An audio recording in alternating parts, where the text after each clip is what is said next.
দিন কায়েম করবার জন্য তোমাকে দাঈ ইলাল্লাহর ভূমিকায় অবতীর্ণ হতে হবে। নবী হে, আল্লাহর পথে মানুষদেরকে আহ্বান করবে, তার কিছু স্ট্র্যাটেজিক সিস্টেম আমি বলে দিচ্ছি তোমাকে।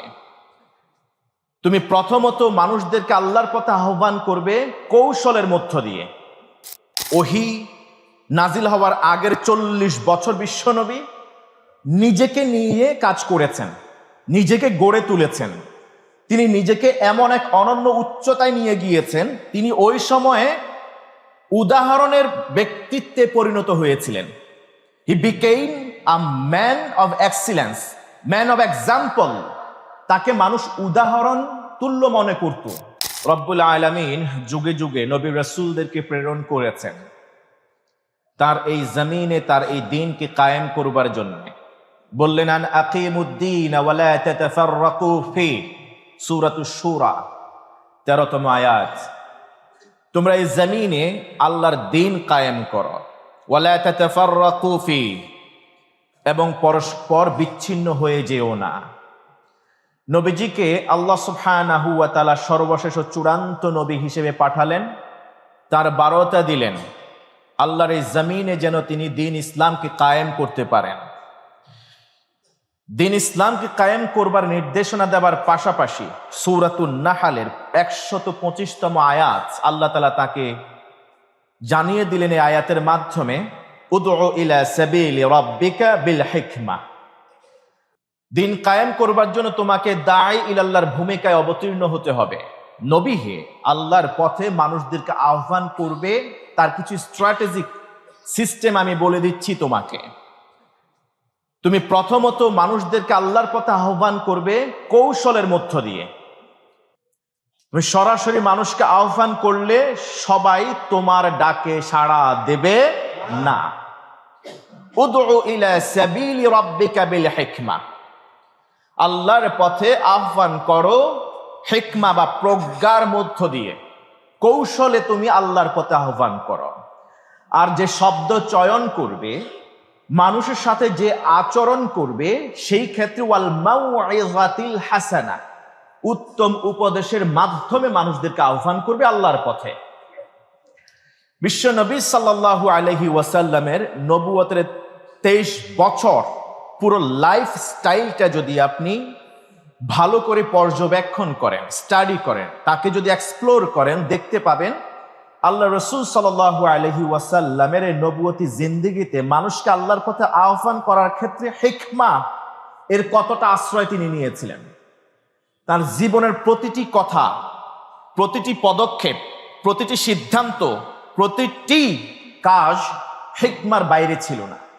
প্রত্যেকটা বিষয়ে তিনি হিকমার আশ্রয় নিয়েছিলেন, কারণ এই হিকমা বা প্রজ্ঞাপূর্ণ দাওয়াত দিতে নির্দেশিত হয়েছিলেন খোদ আরশে আজিমের মালিক আল্লাহ সুবহানাহু ওয়া তাআলার পক্ষ থেকে। তাই আমরা যদি বিশ্বনবী সাল্লাল্লাহু আলাইহি ওয়াসাল্লামের দাওয়াতি জিন্দেগিকে একটু ভালোভাবে স্টাডি করি, আমরা বুঝতে পারি নবীজি সাল্লাল্লাহু আলাইহি ওয়াসাল্লাম ব্যক্তি জীবন থেকে শুরু করে রাষ্ট্রীয় পরিমণ্ডল পর্যন্ত ইসলাম কায়েম করতে তিনি 3টি স্তর মেনটেন করেছেন। 3টি স্তর।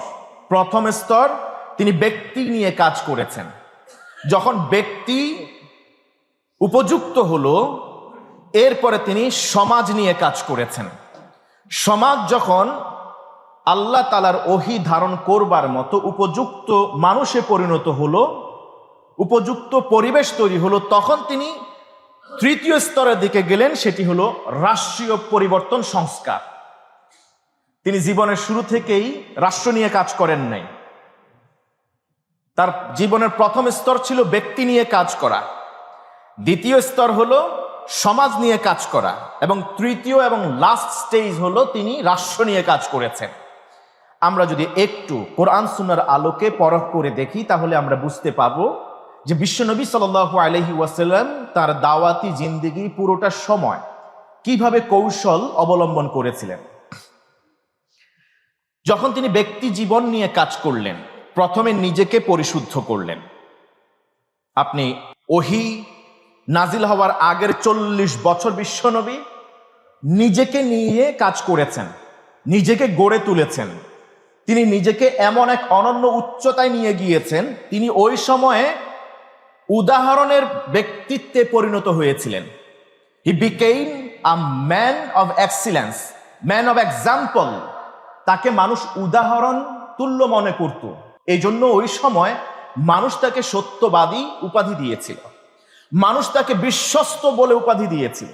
মানুষের যে কোনো সমস্যা কিংবা রাষ্ট্রীয় কোনো সমস্যা হলেও একজন মাতৃহীন মানুষ, যিনি এখনো নবুয়তের দায়িত্ব পাননি, ওহী এখনো পাননি, তাকে দিয়ে রাষ্ট্রীয় সমস্যা সমাধান করতেন। তিনি আগে নিজেকে গড়ে তুলেছিলেন।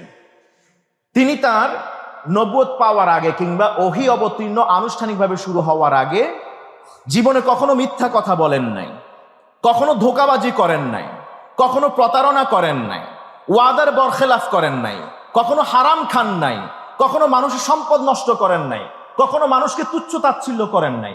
জীবনে কখনো কারো কোনো ক্ষতি তিনি সাধন করেন নাই। তার জীবনকে আগে গড়ে তুলেছেন। এরপরে তিনি ওহীপ্রাপ্ত হলেন। ওহীপ্রাপ্ত হওয়ার পরে দেখেন গোপনে দাওয়াত দিয়েছেন। This is another strategy. এ দাওয়াত রাষ্ট্রীয়ভাবে শুরু করেন নাই। 3 বছর তিনি গোপনে দাওয়াত দিয়েছেন। মানুষ গড়ার কাজে তিনি এই সময়গুলি ব্যয় করেছেন। আবু বকর রাদিয়াল্লাহু তাআলা আনহু, খাদিজাতুল কুবরা রাদিয়াল্লাহু তাআলা আনহা, বেলাল ইবনে রাবাহ রাদিয়াল্লাহু তাআলা আন, খাব্বাব, খুবাইব, এই সাহাবীদেরকে তিনি গড়ে তুলেছিলেন। তাদের নৈতিকতা পরিবর্তন এনেছিলেন, নৈতিকভাবে তাদেরকে পরিবর্তন করেছিলেন, তাদেরকে শিখিয়েছিলেন ঈমান কি জিনিস, ঈমান রক্ষা করতে হলে কি কি স্যাক্রিফাইস করতে হবে এটা শিখিয়েছিলেন। আকীদা বিশুদ্ধ করেছিলেন। 360 মূর্তির পূজা করা যাবে না, তাদের কাছে সাহায্য চাওয়া যাবে না, তাদের ভায়া হয়ে আল্লাহর কাছে পৌঁছানো যাবে না, তাদের মাধ্যমে আল্লাহ তাআলার ইবাদত করা যাবে না, বরং একচ্ছত্র ইবাদত করতে হবে কার? আল্লাহর। আকীদার বিশুদ্ধতা এনেছিলেন, তাওহীদ প্রতিষ্ঠা করেছিলেন। এক আল্লাহর একত্ববাদকে মেনে নিতে হবে। ব্যক্তি পর্যায়ে তিনি একজন ধরে ধরে তিনি কাজ করেছেন। প্রথম স্তর চলছে। আপনি দেখেন 3 বছর চলে গেছে, এরপরে গিয়ে প্রকাশ্যে দাওয়াতের কথা বলা হয়েছে, তাও রাষ্ট্রীয়ভাবে নয়। বলা হয়েছে এবার পরিবার নিয়ে শুরু করুন। আপনি ওয়া আনদির আশীরাতাকাল আকরাবিন, আপনি আপনার নিকট আত্মীয়দেরকে দিয়ে দাওয়াত প্রতিষ্ঠা করুন, দাওয়াতের মাধ্যমে দ্বীনের ইসলামকে প্রতিষ্ঠা করুন। সুবহানাল্লাহ। তিনি এবার 3 বছর পরে গিয়ে দাওয়াত শুরু করলেন প্রকাশ্যে। তবে রাষ্ট্রের পরিবর্তনের জন্য তিনি কোনো পদক্ষেপ নেন নাই, মানুষের পরিবর্তন সাধন করবার জন্য। নবীজি সাল্লাল্লাহু আলাইহি ওয়াসাল্লাম মক্কি জীবনে 13 বছর রাষ্ট্র সংস্কারের কথা চিন্তাও করেন নাই। তিনি মানুষের সংস্কারের কথা চিন্তা করেছেন। মানুষের ঈমান, মানুষের নৈতিকতা, মানুষের আকীদা, মানুষের মুআমালাত নিয়ে তিনি কাজ করেছেন। আপনারা জানেন, সম্ভবত আমি যদি ভুল করে না থাকি, 12তম বর্ষে ওহী অবতীর্ণ হওয়ার 12তম বর্ষে গিয়ে প্রথম আনুষ্ঠানিক ইবাদত শুরু হলো, নামাজ। আল্লাহ তাআলা মেরাজে নিয়ে গেলেন আল্লাহ রাসূল সাল্লাল্লাহু আলাইহি ওয়াসাল্লামকে, যেটা আমরা গত জুমাতে আলোচনা করেছিলাম। 5 ওয়াক্ত নামাজ আল্লাহ তাআলা প্রথম 12 বছর পরে গিয়ে, ওহী অবতীর্ণ হওয়ার 12 বছর পরে গিয়ে তিনি 5 ওয়াক্ত সালাত ফরজ করে দিয়েছিলেন।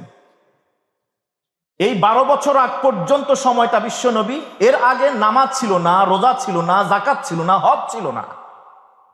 নবীজি সাল্লাল্লাহু আলাইহি ওয়াসাল্লাম যখন হিজরত করলেন, মদিনায় গেলেন, প্রায় 18 মাস পরে গিয়ে যাকাত ফরজ হয়। তার মানে হলো প্রায় 13.5 বছর অতিবাহিত হওয়ার, বা 14 বছর প্লাস অতিবাহিত হওয়ার পরে যাকাত ফরজ হয় ইসলামের 2য় হিজরিতে। এরপরে সাওম ফরজ হয় ইসলামের 2য় হিজরিতে। যাকাতের পরে সাওম, এই রোজা, যে রোজা সামনে আসছে। শাবান মাস শুরু হয়ে গেছে, আপনারা জানেন, ইবাদতের আধিক্যের মাস, রমাদানের প্রস্তুতি গ্রহণের মাস। যে সিয়াম সাধনার মাস আসছে, সেটা নবুয়ত প্রাপ্তির পরে প্রায় 14 বছর পরে গিয়ে সাওম ফরজ হয়েছে। অর্থাৎ ইসলামের ইতিহাসের হিজরতের 2য় বর্ষে গিয়ে, যাকাতের পরে গিয়ে সাওম ফরজ হয়েছে। এরপরে হজ ফরজ হয়েছে 9ম হিজরিতে, তার 1 বছর পরে বিশ্বনবী এই পৃথিবী থেকে বিদায় নেন। 10ম হিজরিতে, 9ম হিজরিতে। দেখেন তাহলে এর আগে ইসলামের আনুষ্ঠানিক যে বিধানগুলি আমরা এখন পালন করি, মক্কি জীবনে শুধুমাত্র হিজরতের আগের বছর 5 ওয়াক্ত সালাত আমরা পেয়েছি, বাকি যাকাত, সাওম, হজ মদিনায় হিজরতের পরে গিয়ে আনুষ্ঠানিকভাবে সেটা ফরজ করে দেওয়া হয়েছে। এই সব কিছু ছিল আল্লাহ তাআলার কৌশলের অংশ, গ্রাজুয়াল প্রসেস। এটাকে বলা হয় আত-তাদাররুজ ফি তাতবীকিশ শরিয়াতিল ইসলামিয়া। রাষ্ট্রে শরিয়া আইন বাস্তবায়নের গ্রাজুয়াল প্রসেস খোদ আল্লাহ তাআলা এটা অবলম্বন করেছিলেন। আপনারা জানেন নবীজি সাল্লাল্লাহু আলাইহি ওয়াসাল্লাম ব্যক্তি নিয়ে কাজ করেছেন পুরো মাক্কি জীবনে। ব্যক্তি নিয়ে কাজ করার কারণে যে ওমর ইবনে খাত্তাব রাদিয়াল্লাহু তাআলা আনহু ইসলাম ধর্ম গ্রহণ করবার আগে ইতিহাস থেকে জানা যায় তিনি আরবের মানুষের যে চরিত্র ছিল মদ পান করা, সেই মদ তিনি একসময় পান করতেন। যখন মদ পান করা ইসলামের নবুয়তের 5ম বর্ষে যখন হারাম করে দেওয়া হলো, তখন ওমর ইবনে খাত্তাব রাদিয়াল্লাহু তাআলা আনহু মদ ছেড়ে দিলেন এবং মক্কায় মদের যত বার ছিল, যত মদের দোকান ছিল সব ভেঙে ফেলেছিলেন। তিনি মানুষকে পরিবর্তন করেছিলেন। খালিদ ইবনে ওয়ালিদ রাদিয়াল্লাহু তাআলা আনহুকে তারা নৈতিক পরিবর্তন সাধন করেছিলেন। ব্যক্তি নিয়ে কাজ করেছেন আল্লাহর রাসূল, যিনি জীবনে কোনো যুদ্ধেই সৈন্য হিসেবে নয় বরং আমির হিসেবে, নেতা হিসেবে তিনি যুদ্ধের সেনাপতি ছিলেন, নেতৃত্ব দিয়েছিলেন। কিন্তু সাদ ইবনে আবি ওয়াক্কাস রাদিয়াল্লাহু তাআলা আনহু খালিদ ইবনে ওয়ালিদ রাদিয়াল্লাহু তাআলা আনহুর তুলনায় যুদ্ধের ময়দানের স্ট্র্যাটেজিক কৌশল এত ভালো তিনি জানতেন না, কিংবা ইতিপূর্বে যুদ্ধের ময়দানে সেনাপতি ছিলেন এইরকম কোনো অভিজ্ঞতাও ছিল না। ওমর ইবনে খাত্তাব রাদিয়াল্লাহু তাআলা আনহু তার শাসনামলে যখন কোনো কারণ ছাড়া খালিদ ইবনে ওয়ালিদ রাদিয়াল্লাহু তাআলা আনহুর নেতৃত্ব ছিনিয়ে নিলেন এবং সাদ ইবনে আবি ওয়াক্কাস রাদিয়াল্লাহু তাআলা আনহুর হাতে নেতৃত্ব তুলে দিলেন, সেই খালিদ ইবনে ওয়ালিদ রাদিয়াল্লাহু তাআলা আনহু বিনা বাক্য ব্যয়ে তার নেতৃত্ব মেনে নিয়েছিলেন। এগুলা সম্ভব হয়েছিল ওই যে বিশ্ব নবী সাল্লাল্লাহু আলাইহি ওয়াসাল্লাম প্রথমে নীতি নৈতিকতা নিয়ে কাজ করেছিলেন, মানুষের অন্তরে নিয়ে কাজ করেছেন, তাজকিয়াতুন নফস আত্মার পরিশুদ্ধি নিয়ে কাজ করেছিলেন। প্রথমে মানুষকে মানুষ হিসেবে তিনি গড়ে তুলেছিলেন, এরপরে আস্তে আস্তে করে পরিবর্তনগুলি সাধন করেছিলেন। দ্বিতীয় পর্যায়ে সমাজ নিয়ে তিনি কাজ করেছেন। যখন দেখলেন যে হ্যাঁ কিছু মানুষ তৈরি হয়ে গেছে ইতিমধ্যে, যে 72 জন অলরেডি মদিনায় আছে, মক্কায় কিছু মানুষ আছে, তাদেরকে যখন তিনি গড়ে তুলতে পেরেছেন, এবার তিনি সমাজ নিয়ে স্বপ্ন দেখা শুরু করলেন। এবার সমাজের সংস্কার করবেন তিনি আগেই সমাজ নিয়ে চিন্তা করেন নাই, আগে সমাজের মানুষগুলি ইউনিটি নিয়ে কাজ করেছেন, এক একটা ইউনিট নিয়ে তিনি কাজ করেছেন। এবার যখন মানুষগুলি প্রস্তুত হয়েছে, নীতি নৈতিকতায় শ্রেষ্ঠ যুগের মানুষে পরিণত হয়েছেন। সুবহানাল্লাহ। যে ওমর ইবনে খাত্তাব রাদিয়াল্লাহু তাআলা আনহু ইসলাম ধর্ম গ্রহণের আগে তিনি বিশ্ব নবী সাল্লাল্লাহু আলাইহি ওয়াসাল্লামকে হত্যা করে পুরস্কার জিতে নেবার জন্য রওনা করেছিলেন। সে ওমর ইবনে খাত্তাব রাদিয়াল্লাহু তাআলা যখন মদিনার রাষ্ট্রপতি হলেন, তিনি মানুষকে হত্যা করা তো দূরে থাক, বিশ্বনবী তাকে এত বেশি পরিশুদ্ধ করেছিলেন, ঈমানের নূর এত বেশি বেড়ে গিয়েছিল, তিনি বললেন ফুরাত নদীর তীরের পাশে যদি একটা কুকুরও অনাহারে পানির পিপাসায় মারা যায়, সেজন্য ওমরই দায়ী হবে। কিভাবে পরিবর্তন করেছিলেন?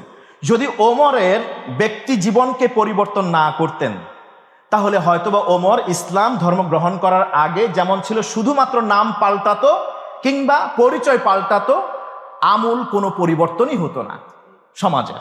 সমাজ নিয়ে তিনি কাজ করেছেন। এরপরে গিয়ে তিনি মদিনায় গেলেন, মদিনায় গিয়ে দেখলেন এমন একটা পরিবেশ, ইসলাম রাষ্ট্র কায়েম করবেন, ইয়াসরিব মদিনায় পরিণত হবে।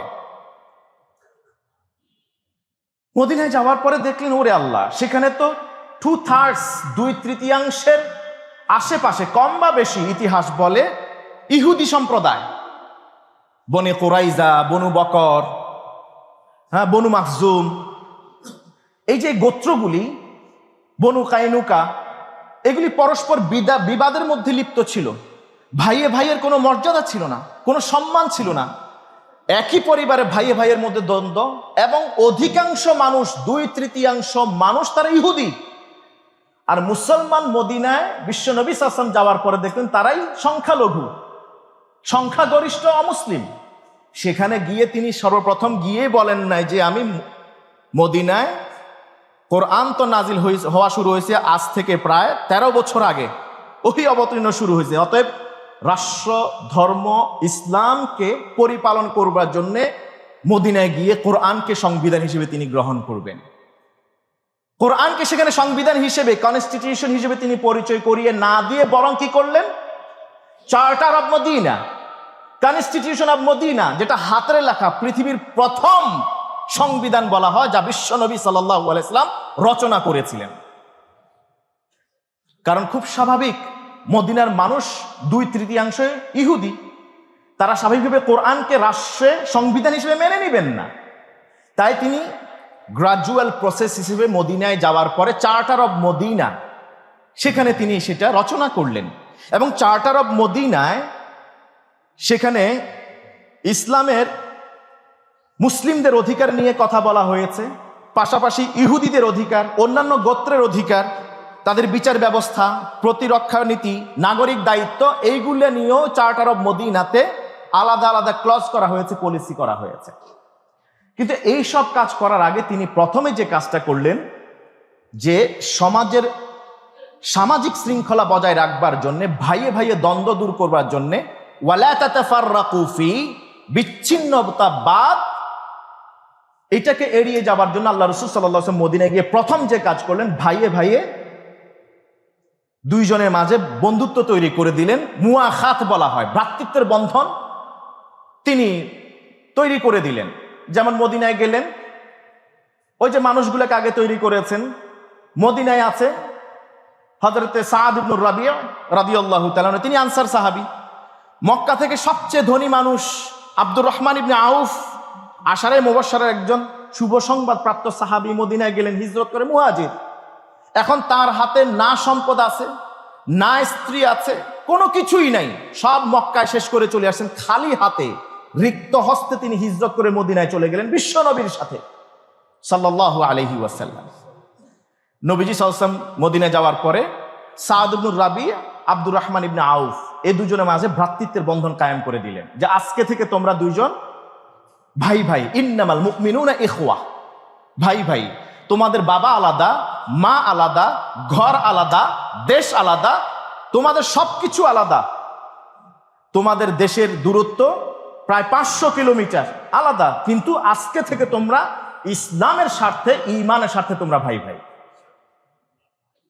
সাদ ইবনে রাবিয়া রাদিয়াল্লাহু তাআলা আনহু যখন এটা শুনলেন, বিশ্বনবী দুইজনকে ভাই বানায় দিলেন, তিনি আব্দুর রহমান ইবনে আউফ রাদিয়াল্লাহু তাআলা আনহুকে ডাকলেন, বললেন আজকে থেকে আপনি আমার ভাই, আমার সম্পদ এই সম্পদ আছে, পুরো অর্ধেক আপনাকে দান করে দিলাম, আমার এই ঘরের অর্ধেক আপনাকে দান করে দিলাম, আমার একাধিক স্ত্রী আছে, কোন স্ত্রীটাকে আপনার ভালো লাগে, পছন্দ হয় আমাকে বলেন, আমি সেই স্ত্রীকে তালাক দেব, তার ইদ্যত পূর্ণ হবে, এরপরে আপনি তাকে বিয়ে করবেন।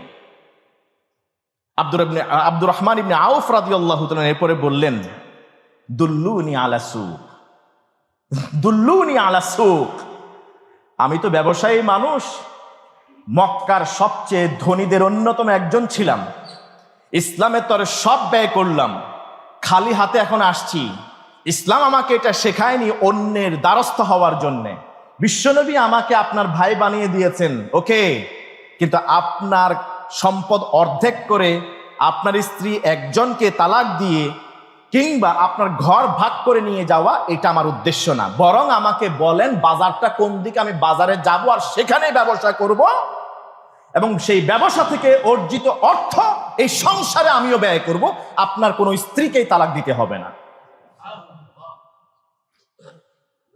মা আলাদা, বাবা আলাদা, দেশ আলাদা, সব আলাদা হওয়ার পরও শুধু ভ্রাতৃত্বের বন্ধন এমন ভাবে কায়েম করে দিলেন, নিজের সম্পদ, নিজের স্ত্রী, নিজের ঘর সবকিছু 2 ভাগ সমান ভাগে ভাগ করে দিতে তারা একটুও চিন্তা করলেন না।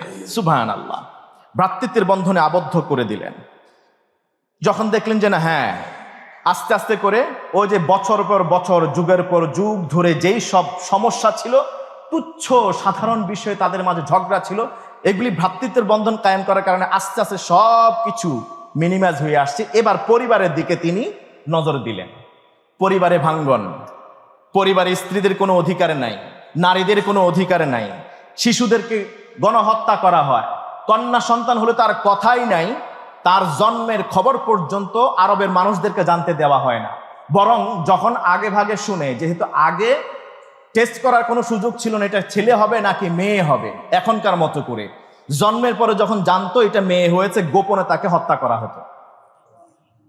ইভেন কোন কন্যা সন্তান যদি বাবার অজান্তে বড় হয়ে যেত, হাঁটতে শিখতো, কিংবা আব্বা বলে ডাকতো, আদর করার বয়সে গিয়ে উপনীত হতো, বাবা কৌশলে দাওয়াতের নাম দিয়ে কন্যা সন্তানটাকে নিয়ে জীবন্ত মাটির নিচে পুঁতে ফেলে এরপর পাথর নিক্ষেপ করে মাথার খুলি উড়াইয়ে দিত। নবীজি সাল্লাল্লাহু আলাইহি ওয়াসাল্লাম মদিনায় যাওয়ার পরে এই যে পরিবার, এর সংস্কার করা তিনি শুরু করলেন। এটা হলো আর একটা স্ট্র্যাটেজি। নবীজি সাল্লাল্লাহু আলাইহি ওয়াসাল্লাম এবার সমাজ নিয়ে কাজ করছেন, সমাজের পরিবার নিয়ে কাজ করছেন, বৈবাহিক অবস্থান নিয়ে তিনি কাজ করছেন। সেখানে বৈবাহিক অধিকারগুলি ঠিকঠাক থাকে যেন। ওই সময় নারীদের কোনো অধিকার ছিল না, নারীদের কোনো মিরাসি সম্পত্তিতে কোনো অধিকারই ছিল না, বরং নারীরাই সম্পত্তি হিসেবে ট্রিটেড হতো। সম্পদে নারীদের অধিকার ছিল না, কিন্তু নারীদেরকে সবাই মনে করতো নিজের সম্পদ, সেভাবে তারা নারীদেরকে ইউজ করত। বিশ্বনবী সাল্লাল্লাহু আলাইহি ওয়াসাল্লাম এগুলাকে সংস্কার করলেন। রাষ্ট্র ইসলাম ধর্ম বা শরীয়তের অবকাঠামো তৈরি করবার আগে, ঘোষণা করবার আগে নবীজি সাল্লাল্লাহু আলাইহি ওয়াসাল্লাম এরপরে নজর করলেন ইকোনমিক জাস্টিসের দিকে। দেখলেন যে না, এখানে তো সম্পদ দিনে দুপুরে ছিনিয়ে নেওয়া হয়, এখানে চাঁদাবাজি করা হয়, এখানে লুটোতরাজ করা হয়, এগুলো তা চলতে দেওয়া যায় না। নবীজি সাল্লাল্লাহু আলাইহি ওয়াসাল্লাম ব্যক্তি জীবন নিয়ে কাজ করলেন, সামাজিক জীবন নিয়ে কাজ করলেন। সামাজিক জীবনের আরেকটা অংশ হলো অর্থনৈতিক অবস্থা। অর্থনৈতিক ইনজাস্টিস ছিল, সেই জাস্টিস কায়েম করবার জন্য আল্লাহ রাসূল সাল্লাল্লাহু আলাইহি ওয়াসাল্লাম তিনি কাজ করা শুরু করলেন। কিন্তু একদিনেই তিনি ইকোনমিক জাস্টিসটা কায়েম করেন নাই। আপনারা জানেন, প্রথমে তিনি নজর দিলেন সুদের লেনদেনের দিকে। ওই সময় একেবারে রুটেড, যেটা মাটির নিচে পর্যন্ত গেড়ে গিয়েছিল, ব্যক্তি থেকে শুরু করে পরিবার, প্রায় রাষ্ট্র পরিমণ্ডল পর্যন্ত সর্বত্রই সুদের ছড়াছড়ি, সুদের লেনদেন। নবীজি সাল্লাল্লাহু আলাইহি ওয়াসাল্লাম এই সুদের লেনদেন বন্ধ করবার জন্য একটা গ্রাজুয়াল প্রসেস সেই মক্কি জীবন থেকে শুরু করলেন। 18 বছর সময় গিয়েছে, 18 বছর সময় নিয়েছে। মদিনায় 10 বছর, মক্কায় 8 বছর, অর্থাৎ পঞ্চম বর্ষে গিয়ে কি বলা হয়, সুদকে হারাম ঘোষণা করা হয়েছে। প্রথমে হারাম ঘোষণা করে নাই, আপনার 4টা স্টেজে লেয়ারে সুদকে হারাম ঘোষণা করেছে ইসলাম। প্রথমত সুদের প্রতি অনীহা, সূরাতুর রুম এর 39 নম্বর আয়াত নাজিল হলো, ওয়ামা আতাইতুম মির রিবা লিয়ারবুয়া ফি আমওয়ালিন নাসি ফালা ইয়ারবু ইনদাল্লাহ। আল্লাহ কোরআনে আয়াত নাজিল করলেন, বিশ্বনবীর কাছে জিবরিল নিয়ে আসলেন। ওই সময় সম্পদ বাড়ার জন্য, মানুষ টাকা পয়সা বাড়ার জন্য দিনার দিরহামকে তারা সুদে লাগাইতো। প্রথমে অনীহা কিভাবে দেখেন, ইসলামের দাওয়ার স্ট্র্যাটেজি।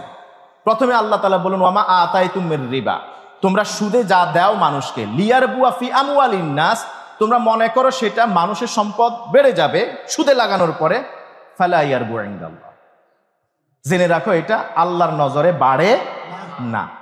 প্রথমে শেষ, প্রথমে এখানে শেষ। এরপরে গিয়ে ইসলাম মাদানী যুগে নবীজি হিজরত করলেন, মাক্কি যুগ শেষ। মাদানী যুগে যাওয়ার পরে ইহুদিদের উদাহরণ টেনে নিয়ে আল্লাহ তাআলা সূরাতুন নিসার 161তম আয়াত নাজিল করলেন। তিনি বলেন, ওয়া আখযিহিমুর রিবা ওয়া কাদ নুহু আনহু, ইহুদিদেরকে আল্লাহ তাআলা ধ্বংস করেছেন তাদের সম্পদ সহকারে। আল্লাহ তাদেরকে পাকড়াও করেছেন, তাদেরকে আল্লাহ তাআলা সুদী লেনদেন করতে নিষেধ করেছিলেন, এরপরও তারা সুদী লেনদেন ছাড়ে নাই, বিধায় আল্লাহ তাআলা তাদেরকে ধ্বংস করে দিয়েছেন, তাদের সম্মান কেড়ে নিয়েছেন, তাদের সম্পদ ধ্বংস করেছেন। এই যে ইহুদিদের এক্সাম্পল টেনে আল্লাহ তাআলা তাদেরকে আরেকটু নিরুৎসাহিত করলেন। এরপরে আবার মাদানী যুগে সূরা আলে ইমরানের 130তম আয়াত আল্লাহ তাআলা নাজিল করলেন, ইয়া আইয়ুহাল্লাযীনা আমানু লা তা'কুলুর রিবা আদআফা মুদাআফা। এবার আল্লাহ তাআলা বলছেন, ঠিক আছে, এখনো পর্যন্ত যারা সুদে টাকা লাগায় রাখছো, লাগায় রাখো, কিন্তু চক্র বৃদ্ধি হারে খাইও না, যেটা 2 গুণ 3 গুণের দিকে চলে যায় ওইটা কইরো না, অন্তত এর নিচে রাখো,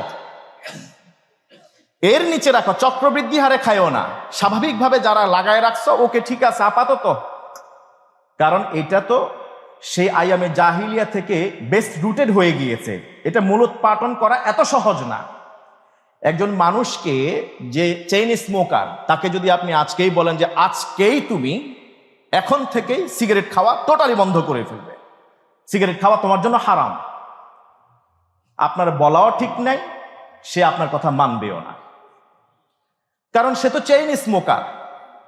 হয়তো পাগল হয়ে যাবে, উন্মাদ হয়ে যাবে, তার মস্তিষ্ক বিকৃত হয়ে যেতে পারে, কারণ এতদিন ধরে একটা অভ্যাসের মধ্য দিয়ে সে এসছে, এখন হঠাৎ করে যদি সেটা আপনি গলা টিপে ধরেন, সে হয়তো শ্বাসরোধ হয়ে মারাও যেতে পারে। তাই ইসলাম এখন দেখেন তৃতীয় লেয়ারে এসে সুদের ব্যাপারে বলতেছে যে তোমরা চক্রবৃদ্ধি হারে সুদ খাইও না। এর মানে কি? চক্রবৃদ্ধি হারে না খাইলেও আপাতত কোনো সমস্যা নাই, কম করে খাও। ফোর্থ লেয়ার, নবম হিজরি, বিশ্বনবী 1 বছর পরে তিনি ইন্তেকাল করবেন। যেই বছরে হজ ফরজ হয়েছে নবম হিজরিতে, সেই বছরে এসে কোরআনের আয়াত নাজিল হয়েছে। দেখেন, ইয়া আইয়ুহাল্লাযীনা আমানুত্তাকুল্লাহা ওয়া দারু মা বাকিয়া মিনার রিবা ইন কুনতুম মুমিনিন। হে ঈমানদাররা, আল্লাহকে ভয় করো, সুদ ছেড়ে দাও যদি নিজেদেরকে ঈমানদার বলে দাবি করো। সুবহানাল্লাহ। নামাজ ফরজ হয়েছে কখন? মক্কায় 12তম বর্ষে, আর এখন হলো হিজরতের পরে, অর্থাৎ আপনার নবুয়তের 22তম বছর। প্রায় 10 বছর পরে গিয়ে আল্লাহ তাআলা এবার চূড়ান্তভাবে সুদকে হারাম করছেন। এর আগের 22 বছর আপনার ধরেন কমপক্ষে 10 বছর ইমানদাররা নামাজও পড়ছে, আল্লাহরেও ভয় পাইছে, এর আগে জাকাতও দিছে, রোজাও রাখছে, সবকিছুই করছে, পাশাপাশি সুদের লেনদেনও করছে। এবার আল্লাহ বলতেছেন হিজরি নবম সালে এসে, ইয়া আইয়ুহাল্লাযীনা আমানু, ও ইমানদাররা। ইমানদার বলতে যারা অলরেডি নামাজ পড়ে, কারণ নামাজ তো মক্কায় ফরজ হয়েছে। দ্বিতীয় হিজরিতে 2টা বিধান, জাকাত এবং সাওম ফরজ হয়েছে। এরপরে নবম হিজরিতে গিয়ে এই বছর গিয়ে হজ ফরজ হয়েছে। এখন যেই আলোচনা চলছে, চূড়ান্ত ভাবে যেই বছর সুদকে হারাম করা হয়েছে, এবার আল্লাহ তাআলা বলছে, ও ইমানদারেরা, ইত্তাকুল্লাহ, ভয় করো কাকে? আল্লাহকে। ওয়া দারু মা বাকিয়া মিনার রিবা, সুদের অতিরিক্ত অংশ ছেড়ে দাও, ইন কুনতুম মুমিনিন, যদি তোমরা নিজেরা আসলে মুমিন হও। ফা ইন লাম তাফআলু, যদি সুদের লেনদেন ছাড়তে না পারো, ফাযানু বিহারবিন মিনাল্লাহি ওয়া রাসূলিহি, আল্লাহ এবং আল্লাহ রাসূলের বিরুদ্ধে যুদ্ধ করার জন্য প্রস্তুতি গ্রহণ করো। চূড়ান্তভাবে হারাম করা হলো। পরের বছর 10ম হিজরি নবীজি সাল্লাল্লাহু আলাইহি ওয়াসাল্লাম হজ করতে গেলেন, আরাফার ময়দানে গেলেন, এখনো তাকায় দেখেন সুদের লেনদেন অনেকেই ছাড়ে নাই। ইভেন বিশ্বনবীর চাচা, আপন চাচা আব্বাস ইবনে আব্দুল মুত্তালিব, তিনিও পর্যন্ত 1 বছর আগে চূড়ান্তভাবে 18 বছর গ্রাজুয়াল প্রসেসের পরে সুদ নিষিদ্ধ করা হয়েছে 1 বছর আগে নবম হিজরিতে। আব্বাস ইবনে আব্দুল মুত্তালিব এখনো ছাড়েন নাই। নবীজি আরাফার ময়দানে জীবনের সর্বশেষ চূড়ান্ত ভাষণ হাজ্জাতুল ওয়াদা, বিদায়ী হজ্জের ভাষণে তিনি বললেন, রিবাল জাহিলিয়াতে মাউদু, জাহেলি যুগে সুদী যত লেনদেন সব আজকে কবর রচনা করা হলো। ওয়া আউয়ালু রিবান আদাউহু রিবাল আব্বাস ইবনে আব্দুল মুত্তালিব। আমি আজকের আগ মুহূর্ত পর্যন্ত বলেছি, ওয়ালাকুম রুউসু আমওয়ালিকুম, 1 বছর সময় দেওয়া হয়েছে, যারা সুদে টাকা লাগাইছে তোমরা মূল টাকা নাও, অতিরিক্তটা ছেড়ে দাও, বাড়তিটা খাইবা না, এটা হারাম। এটা সোশ্যাল ওয়েলফেয়ার কোনো কাজে তোমরা ব্যয় করো সওয়াবের নিয়ত ছাড়া। আমি দেখলাম আমার চাচা আব্বাস ইবনে আব্দুল মুত্তালিব এখনো তিনি সুদে লাগায় রাখছেন। আমি আজকে আরাফার ময়দানে এখানে চূড়ান্তভাবে বলতেছি, আমার চাচার মূল সুদ সবকিছু আজকে থেকে হারাম করে দিলাম। আমার চাচার জন্য এখন আর বৈধ নয় মূল টাকাও ফেরত নেওয়া। তার মানে দেখেন, এত বছর ধরে ইসলাম গ্রাজুয়ালি চেষ্টা করেছে সুদকে মূলোৎপাটন করবার জন্য। একদিনেই নামাজের মতো করে, রোজার মতো করে, জাকাতের মতো করে, হজের মতো করে ওই বিধানটাকে আল্লাহ তাআলা আরোপিত করে দেন নাই, বরং গ্রাজুয়াল একটা প্রসেসের মধ্য দিয়ে গিয়েছে। কি হয়েছে? ডাক্তার আছে এখানে? কেউ কোন ডাক্তার আছেন? মুসল্লিদের মধ্যে কোন ডাক্তার আছেন?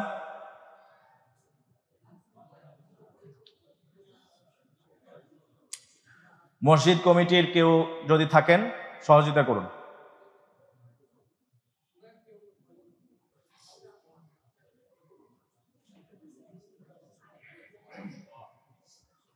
আল্লাহ তাআলা শেফা করুন, আল্লাহ তাআলা কষ্ট কমিয়ে দিন।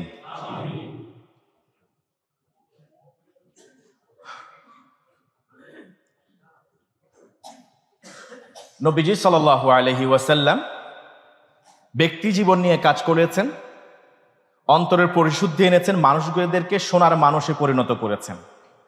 যারা ছিল জাহিলি যুগের বড় বড় মানুষ, অজ্ঞতার যুগের মানুষ, তাদেরকে বললেন স্বর্ণযুগের মানুষ। স্বর্ণযুগের মানুষে যখন পরিণত হলো, সমাজ সংস্কার করলেন। সমাজ সংস্কার করার পরে এবার তিনি রাষ্ট্র সংস্কারের দিকে নজর দিলেন, রাষ্ট্র সংস্কার করলেন তিনি। একটা বিষয় খেয়াল করে দেখবেন, রাসূলুল্লাহ সাল্লাল্লাহু আলাইহি ওয়াসাল্লাম রাষ্ট্র সংস্কার করতে গিয়েও চার্টার অব মদিনাকে পাল্টায় ফেলেন নাই।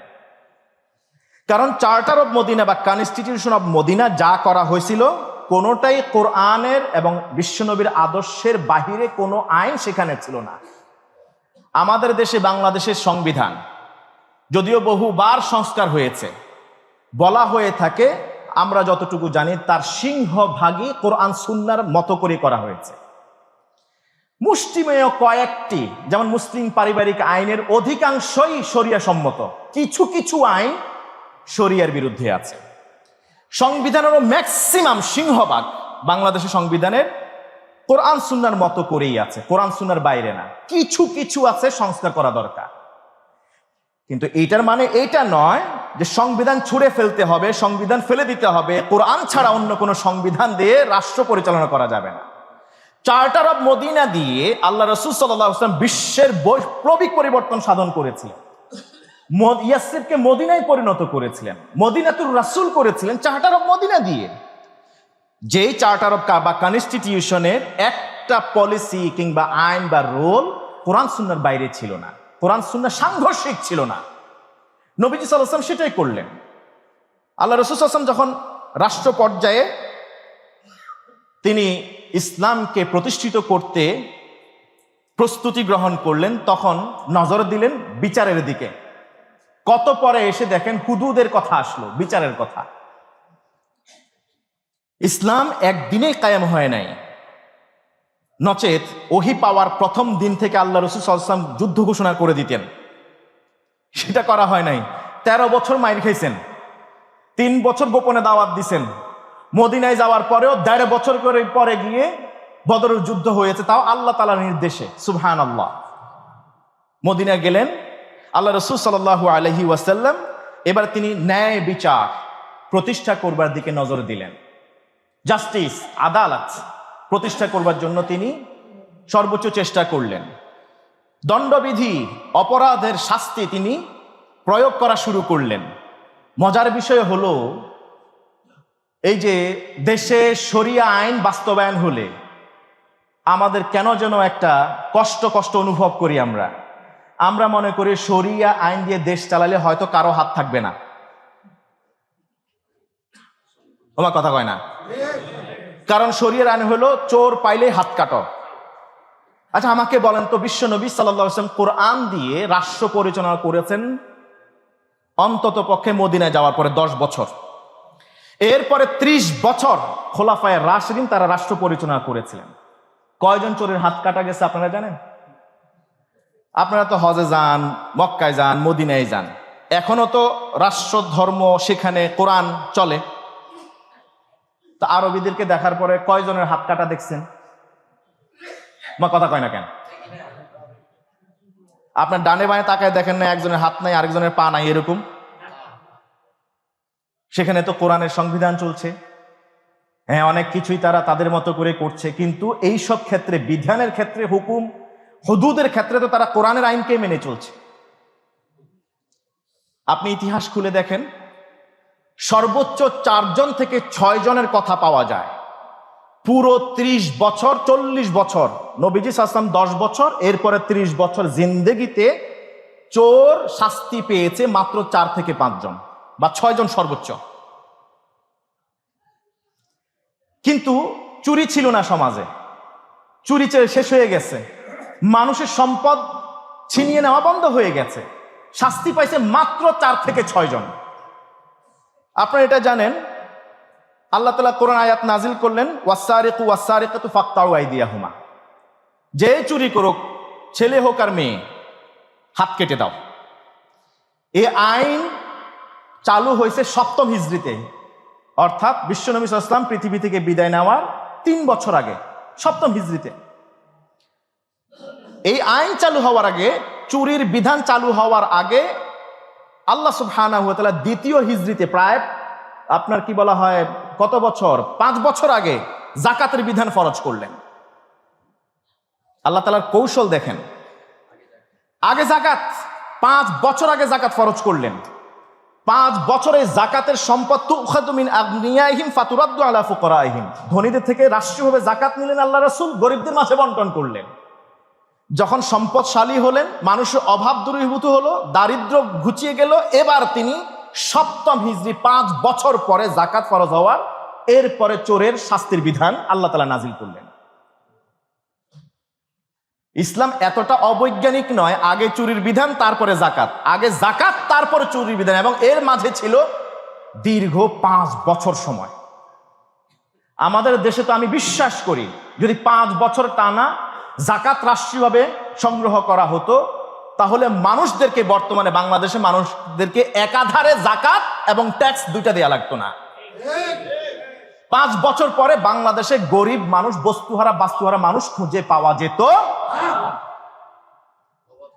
অভাব থাকতো না, দারিদ্রতা থাকতো না, সব চলে যেত, শেষ হয়ে যেত। বিশ্বনবী সাল্লাল্লাহু আলাইহি ওয়াসাল্লাম এই আইনগুলি বাস্তবায়ন করতে গিয়ে আর কিছু স্ট্রিক্ট পলিসি দিলেন, কঠিন শর্ত। ওই শর্ত ছাড়া চুরির আইন বাস্তবায়ন করা যাবে না, মদ পানকারীর শাস্তি দেওয়া যাবে না, ব্যভিচারকারীর ব্যভিচারের শাস্তি দেওয়া যাবে না, এবং কঠিন শর্ত।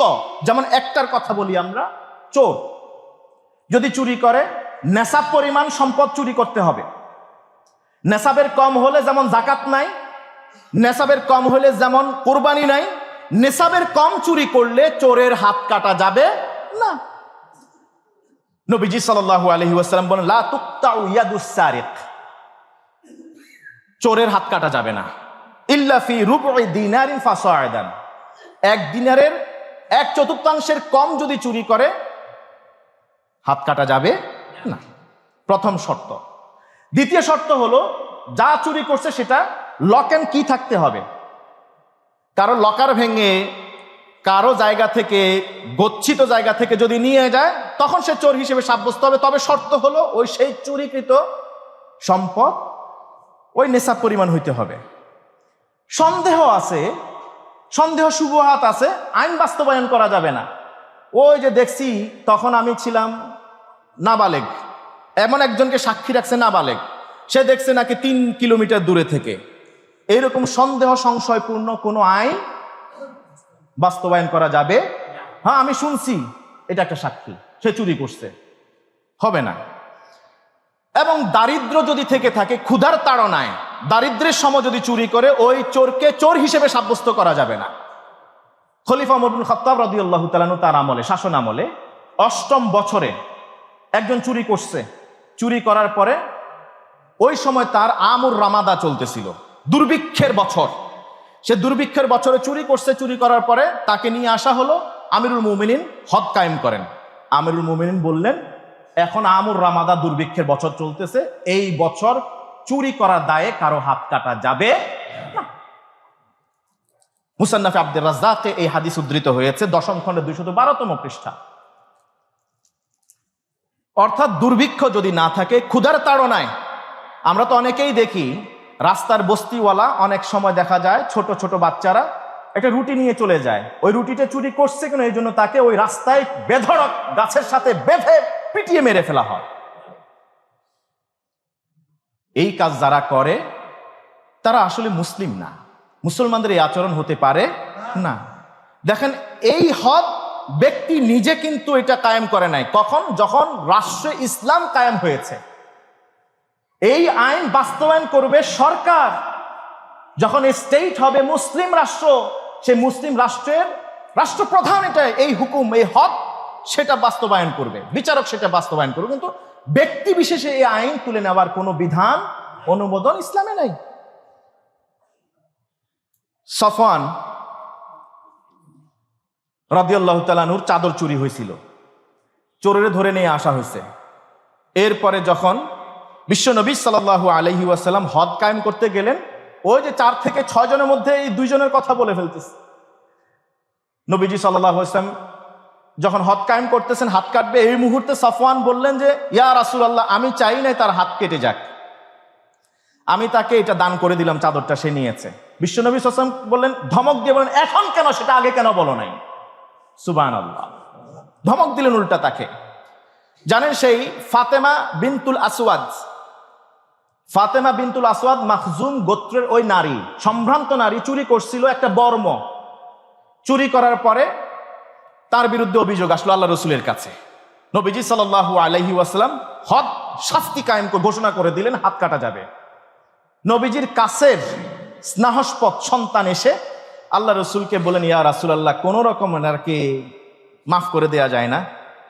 তার হাত না কাটলে হয় না? কারণ সে তো গোত্রের নেতা। এই নারীর যদি হাত কাটা হয় তাহলে পুরা গোত্রকে মানুষ চোর হিসেবে সাব্যস্ত করবে, তোদের নেতাও তো চোর, তোরা পুরা মানুষ চোর, নাউজুবিল্লাহ। নবীজি সাল্লাল্লাহু আলাইহি ওয়াসাল্লাম বললেন, লাউ আন্না ফাতেমাতা বিনতা মুহাম্মাদিন সারাকাত লাকাতাতু ইয়াদাহা। ফাতেমা বিনতুল আসওয়াদের জায়গায় যদি ফাতেমা বিনতু মুহাম্মদ আজকে চুরি করতো, আমি ফাতেমা বিনতু মুহাম্মদ, আমার কন্যা ফাতেমার হাত কাটতে দ্বিধা করতাম। হাত কেটে ফেলছেন। ইতিহাস থেকে দেখবেন 4 থেকে 6 জনের বেশি আর একটাও এক্সাম্পল আপনি আনতে পারবেন না যে রাষ্ট্র ধর্মে ইসলাম বা শরিয়া আইন চালু থাকার পরে এর বেশি মানুষকে চুরির দায়ে শাস্তি দেওয়া হয়েছে। এই 4-6 জন, এর বিনিময়ে দেখেন পুরো রাষ্ট্র থেকে চুরি উধাও হয়ে গেছে। আর আমাদের তো মাশাআল্লাহ চোরের খনি হলো আমাদের এই দেশ। যে যত বেশি শিক্ষিত সে তত বেশি ডিজিটাল চোর, ঠিক কিনা বলেন? এখন যদি রাষ্ট্রধর্মে আজকেই যদি শরিয়া আইন বাস্তবায়ন করেন, তাহলে বাংলাদেশে একমাত্র এক্সাম্পল হবে যেখানে ধরেন না অধিকাংশই এলিট শ্রেণীর হাত নাই, ঠিক কিনা বলেন? তার মানে হলো এটা গ্রাজুয়াল প্রসেস, একদিনে এটা সম্ভব না।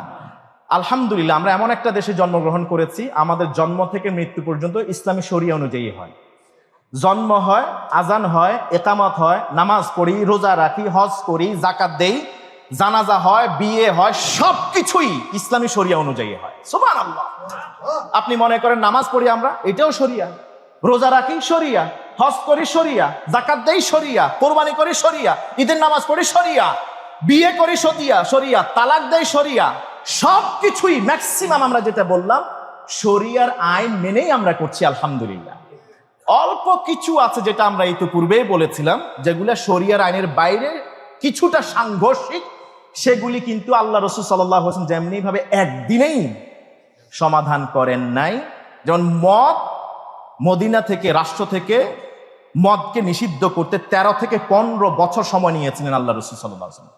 13 থেকে 15 বছর আস্তে আস্তে গ্রাজুয়ালি আস্তে আস্তে মদকে হারাম ঘোষণা করা হয়েছিল, একদিনে করা হয় নাই। ব্যভিচারের ব্যাপারেও আমরা যদি অন্য কোনো সময় সুযোগ পাই, এই শরিয়ার আইন, এই হুদুদ নিয়ে আমরা কথা বলবো ইনশাআল্লাহ তাআলা। তবে আমি এতটুকু আশ্বস্ত করি, যদি কেউ শরিয়ার আইন মেনে নেয়, শরিয়ার আইন বাস্তবায়ন করে, শরিয়ার আইনের অধীনে যত মানুষ আশ্রয় গ্রহণ করবে, প্রত্যেকেই একটা কল্যাণধর্মী রাষ্ট্র পাবে। প্রত্যেকে নিজের সম্মান নিজে বজায় রাখতে পারবে, নিজের সম্পদ নিজে অ্যাভেল করতে পারবে, নিজে একটা সোশ্যাল ডিগনিটি নিয়ে এই পৃথিবীতে চলাচল করতে পারবে। আমানত, জাস্টিস, আদালত সেগুলি পরিপূর্ণই পাবে। আমি শেষ করছি ওমর ইবনে খাত্তাব রাদিয়াল্লাহু তাআলা আনহুর এই ঘটনা দিয়ে। ওমর ইবনে খাত্তাব রাদিয়াল্লাহু তাআলা যখন মদিনার রাষ্ট্রপতি ছিলেন 10 বছর ধরে, একবার তিনি হেঁটে যাইতেছিলেন, একজন ইহুদি ভিক্ষুক তিনি দাঁড়িয়ে ভিক্ষা করতেছেন। ওমর ইবনে খাত্তাব রাদিয়াল্লাহু তাআলা তাকে ডেকে পাঠালেন, বললেন যে আপনি ভিক্ষা করছেন কেন? বললেন আমি তো এত বছর পর্যন্ত জিজিয়া দিয়ে আসছি, আমি তো ট্যাক্স দিয়ে আসছি, যেহেতু অমুসলিম আমি জিজিয়া দিয়ে আসছি, কিন্তু এখন হয়েছে যেটা, আমি বৃদ্ধ হয়ে গিয়েছি, এখন আর ইনকাম করতে পারি না, বিধায় এখন আমি ভিক্ষা করছি। ওমর তাকে দরবারে নিয়ে আসলেন। নিয়ে আসার পরে তিনি বাইতুল মালের আমানতদারকে ডাকলেন, ডেকে বললেন তিনি যতদিন পর্যন্ত জীবিত থাকবেন তার পরিবারের ভরণ পোষণ সমতুল্য সম্পদ তার বাইতুল মাল